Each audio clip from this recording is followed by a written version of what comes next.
Ngoyak nar kelangan nur ini sering kali terjadi dan menjadi pengalaman tersendiri bagi para pelaku-pelaku ritual yang suka olah semedi, membersihkan batin.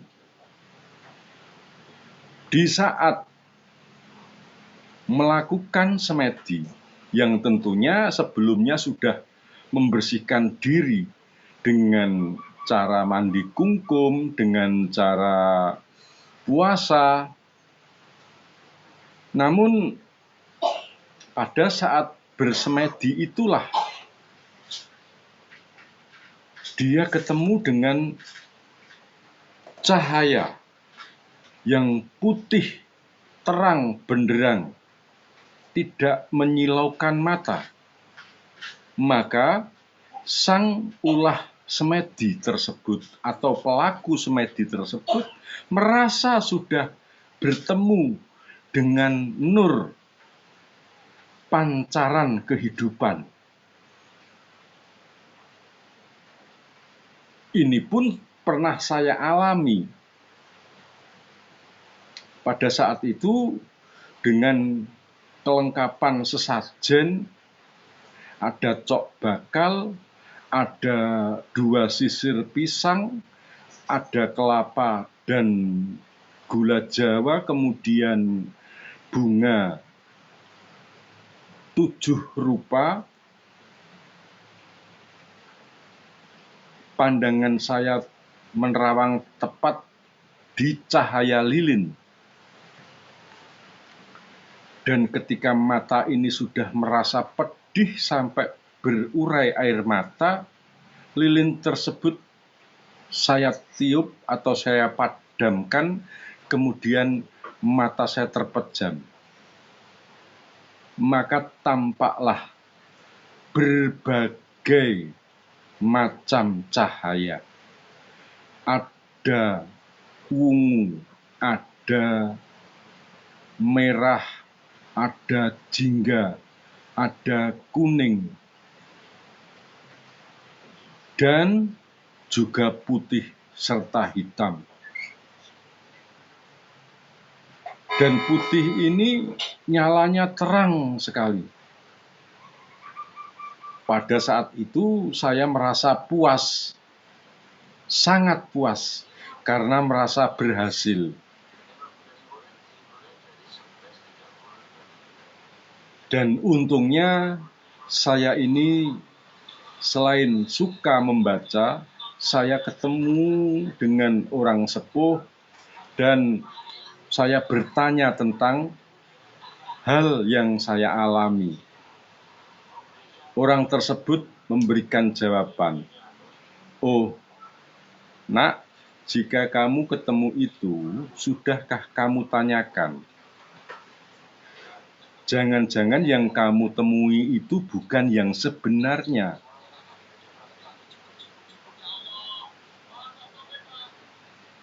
Akhirnya saya juga bertanya,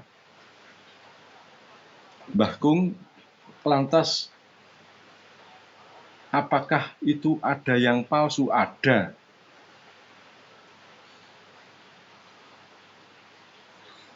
Akhirnya apa yang terjadi, dan saya bertanya lagi, "Tapi itu nyata, saya melihatnya, Mbah." "Iya. Tapi adakah getaran di dalam hatimu?" "Saya tidak merasakannya, Mbah." Nah, itu artinya palsu. Berarti itu dari buah karya angan-anganmu.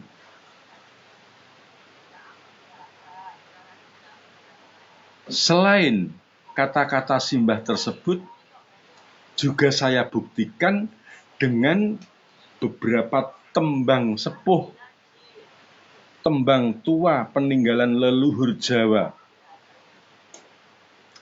yang berbunyi,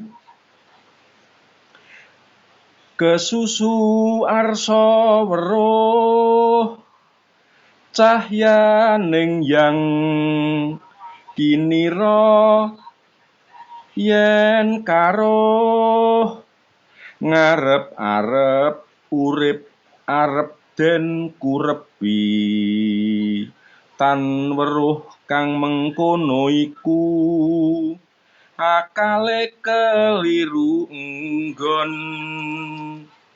Jadi saking menggebu-gebunya perasaan ingin tahu siapa yang sebenarnya cahaya kehidupan, cahaya pemberi hidup,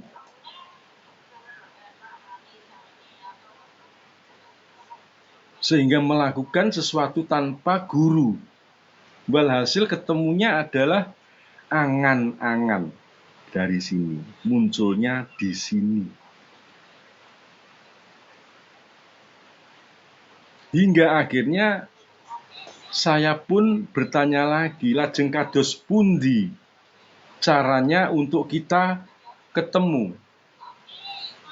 Terus akhirnya dengan simbah tadi saya diarahkan, Ger, nak Ronggo, ibarat kamu menyeberang sungai itu sudah sampai ke tengah.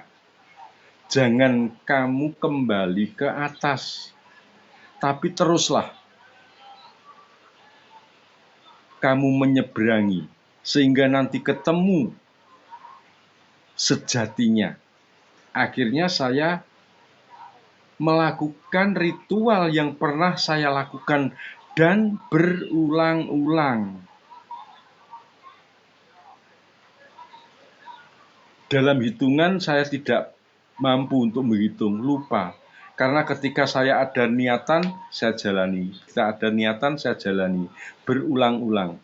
Hingga akhirnya saya bertemu dengan apa yang saya ketahui. Tidak beda dengan yang saya alami sebelumnya.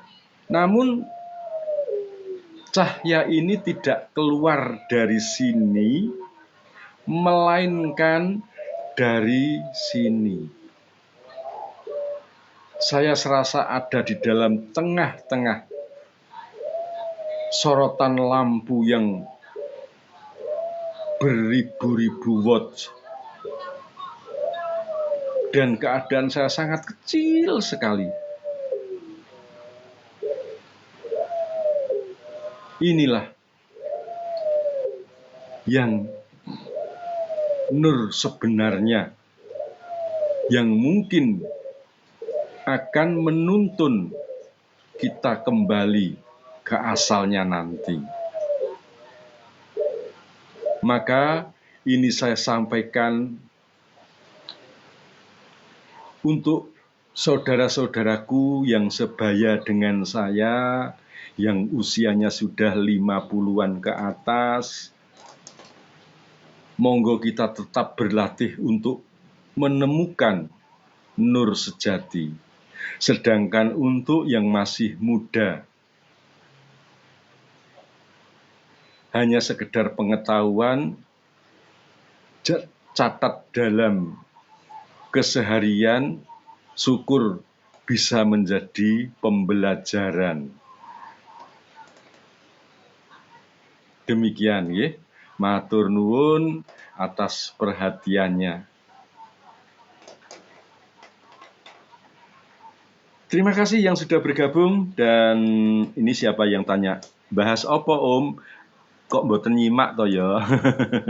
Tidak nyimak nggih. Padahal saya sudah pakai bahasa nasional itu tadi, bahasa Indonesia. Dan di sini juga ada tulisannya, mengejar sinar kehilangan cahaya kalau diterjemahkan dalam bahasa Indonesia. Jawanya ngoyak nar kehilangan nur.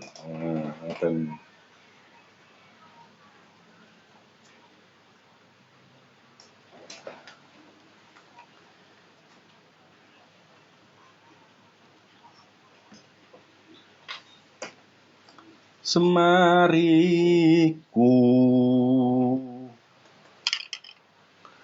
pamonge satri